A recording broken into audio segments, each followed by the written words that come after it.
I promise we're getting close to the end. John Keats. Keats was alive from 1795 to 1821. He is the third great figure in the second generation of Romantic poets. He was also a master of lyric poetry. Unlike Byron and Shelley, Keats was born outside upper class society, the son of a London stable keeper. So he was sort of the lower class. Keats trained to be a doctor, but abandoned his medical career to pursue his passion for poetry, which is kind of an odd thing to do, even in today's world where that's more acceptable. Not a lot of people make a living being a poet. He produced many of his greatest poems in a burst of creativity during the first 9 months of 1819. Works like The Fall of Hyperion and Ode on a Grecian Urn.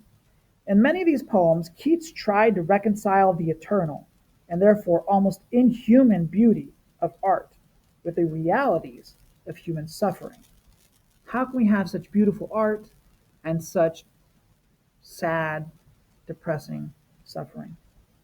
The famous line at the end of Ode on a Grecian Urn, "Beauty is truth, truth is beauty," represents one response to this dilemma, but it is not a final answer for Keats. Unfortunately, Keats contracted tuberculosis. Hoping to recuperate in a warmer climate, he traveled to Italy, where he died at the age of 25.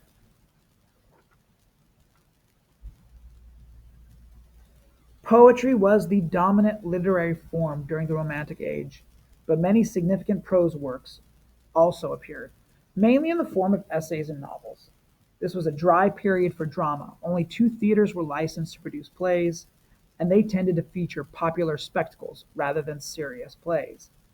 However, Byron and Shelley did write closet dramas or verse works intended to be read rather than produced on stage, meaning they were like scripts.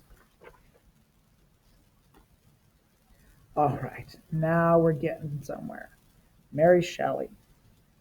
So, unlike the Romantic poets, the novelists of the Romantic age did not make a sharp break with the past. The Gothic novel first appeared in the middle of the 18th century. It featured a number of standard ingredients, including brave heroes and heroines, threatening scoundrels, vast, eerie castles, ghosts.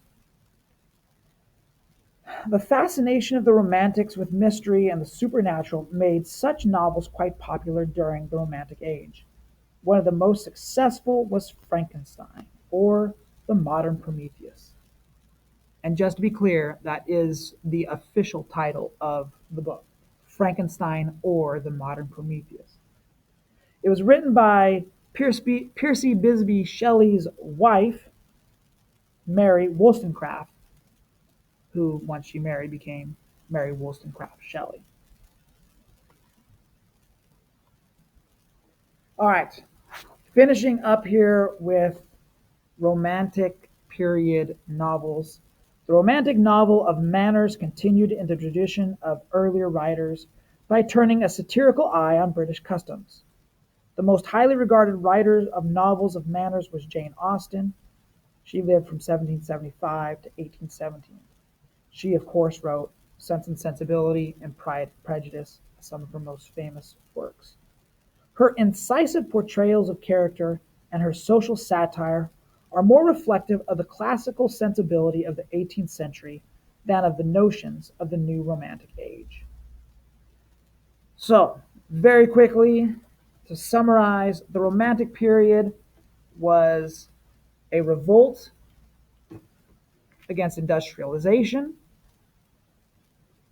It was influenced by the French Revolution, overthrowing of the aristocracy, the democratization of living, allowing the lower classes, the middle classes, more power, and of course, a focus on the individual, a focus on nature, a focus on the past, and better times and better worlds. So, that is the Romantic period in a nutshell.